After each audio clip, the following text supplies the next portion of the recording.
Students, welcome to Convent English High School. Today we learn some theory of this chapter number 6.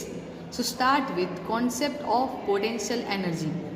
आगे हमने work और kinetic energy तो देख ही लिया है और उसके न्यूमेरिकल भी देख लिए। अब हम हमारे चैप्टर की न्यू थ्योरी स्टार्ट करेंगे, पोटेंशियल एनर्जी। ठीक है, तो the question is what is the potential energy, explain gravitational potential energy. Potential energy क्या है और ग्रेविटेशनल पोटेंशियल एनर्जी क्या है, मुझे वो देखना है। So the answer is potential energy is stored energy of the body. ठीक है, जो हमारी स्टोर्ड एनर्जी होती है उसे हम कंसिडर करेंगे potential energy. Potential energy is the stored energy of the body.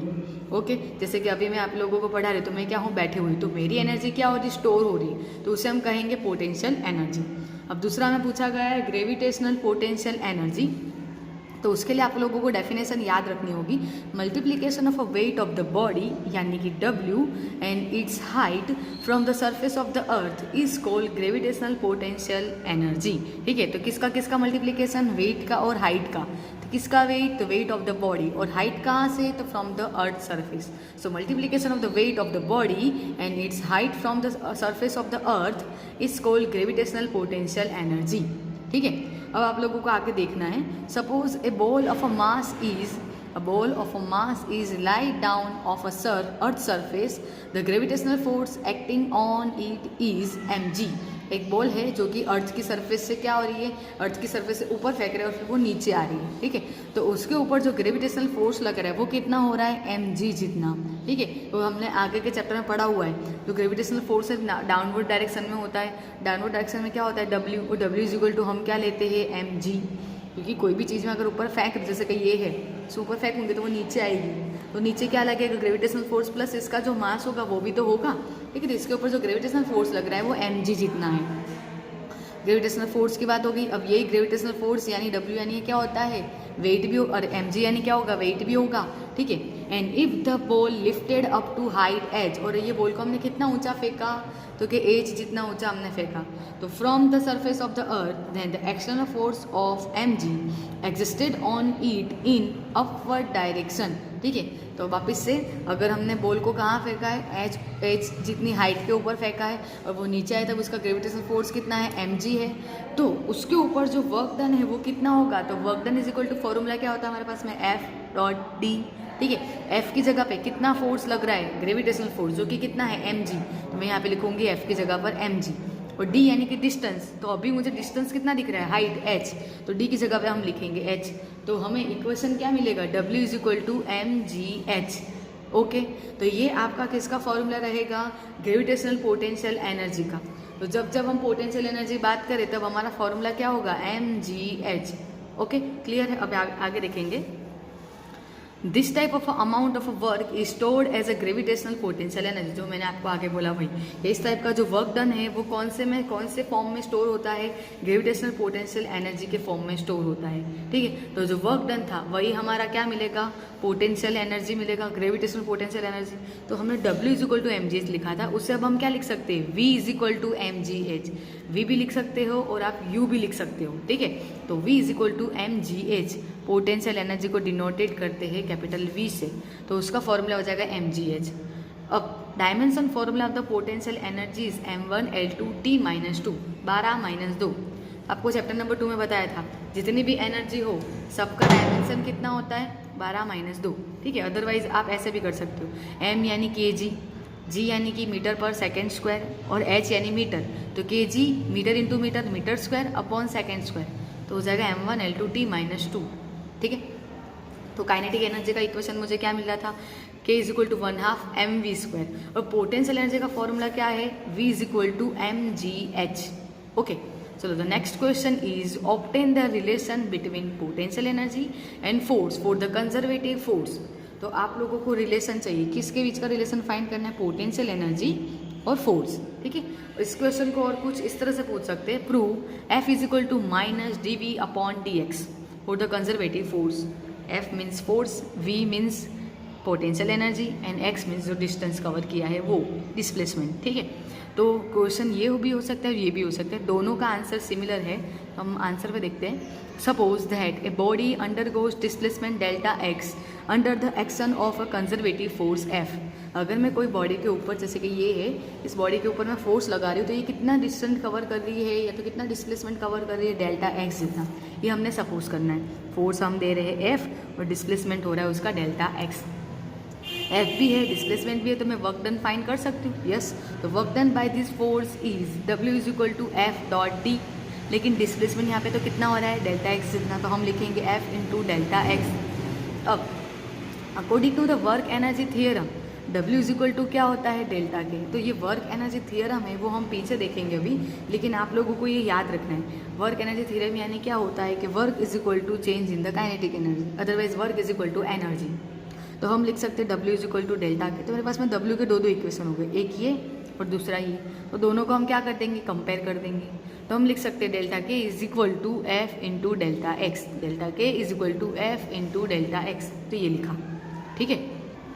Now from the law of the conservation of mechanical energy, law of the conservation of mechanical energy, law of the conservation of mechanical energy क्या है, kinetic energy plus potential energy is equal to होता है mechanical energy.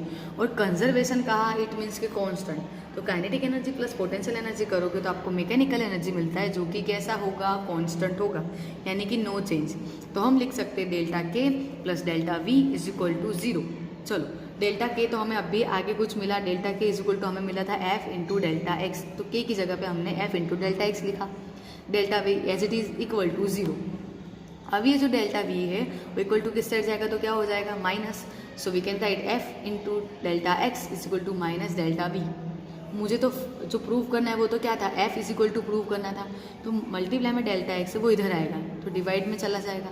So F is equal to minus D V upon, D नहीं है delta है, तो F is equal to minus delta V upon delta X, जो कि हमें prove करना था, तो हैंस प्रूव, ठीक है।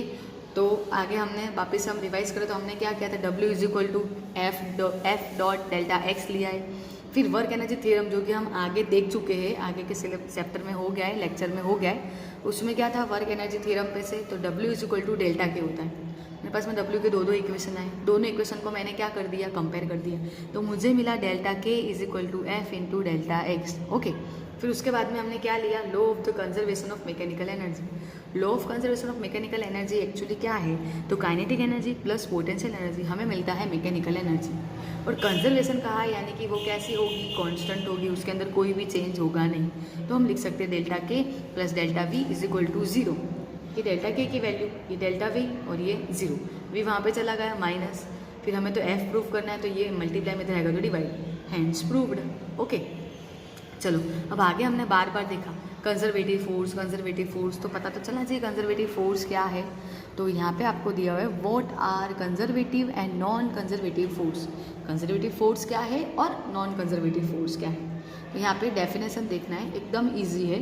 If the work done by the force on a body is path independent, तो क्या है, वर्क डन, तो वर्क डन अगर पाथ इंडिपेंडेंट हो and depends only on initial and final position, such fields known as a conservative force. जो work done है वो path से कैसा हो, इंडिपेंडेंट हो, कौन से पाथ से आप फाइंड कर रहे हो वर्क डन, वो कोई लेना देना नहीं है। तो if work done is independent from the path and depends only initial and final position, such type of a field or such type of a force is known as a conservative force, ठीक है।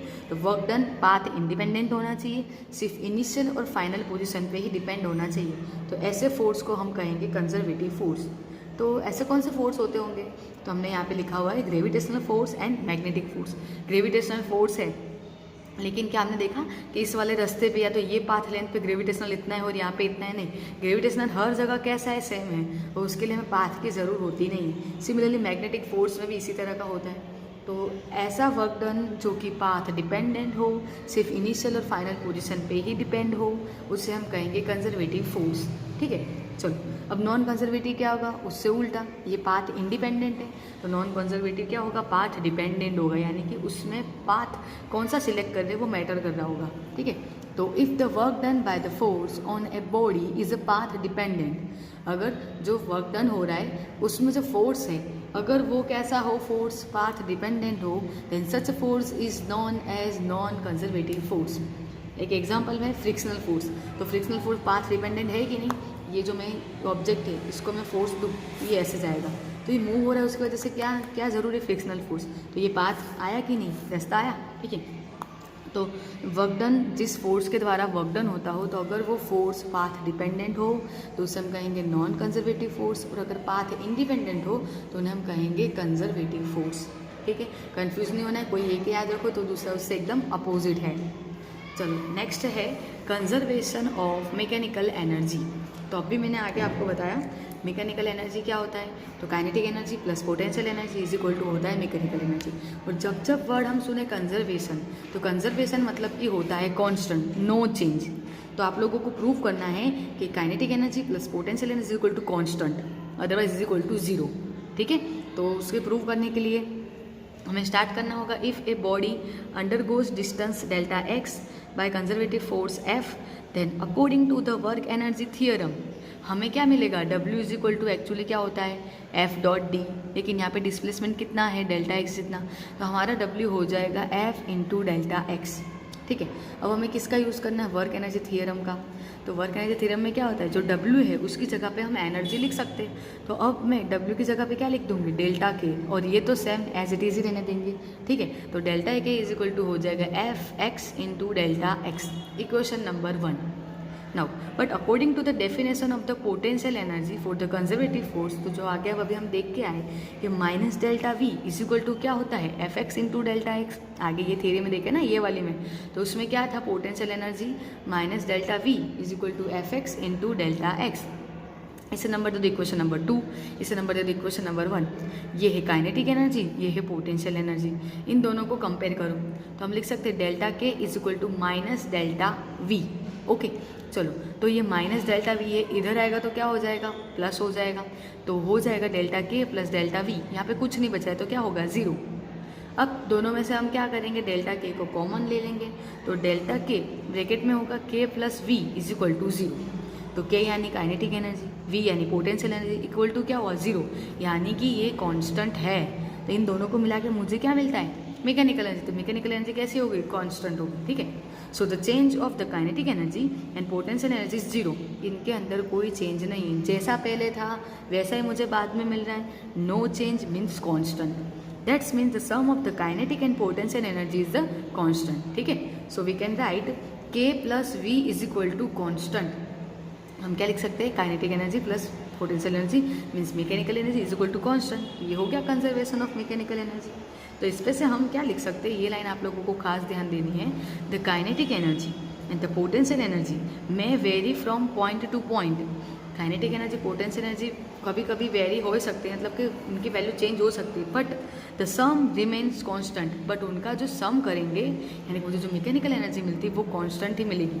अब इसे हम कैसे समझें, तो इसे हम इस तरह से समझ सकते हैं, ये पॉइंट आपको याद रखना है पहले तो, काइनेटिक एनर्जी पोटेंशियल एनर्जी भले ही चेंज हो लेकिन उनका जो सम है वो कांस्टेंट ही रहता है। इसे हम कैसे समझेंगे, तो यहाँ पे देखो, सपोज कि आपके पास में काइनेटिक एनर्जी कुछ है 25, ठीक है, 25 आपके पास में काइनेटिक एनर्जी 25 जूल, और इनिशियल की बात करें पहले के टाइम, ठीक है, तो आपकी काइनेटिक एनर्जी 25 जूल है और आपकी पोटेंशियल एनर्जी 15 जूल है।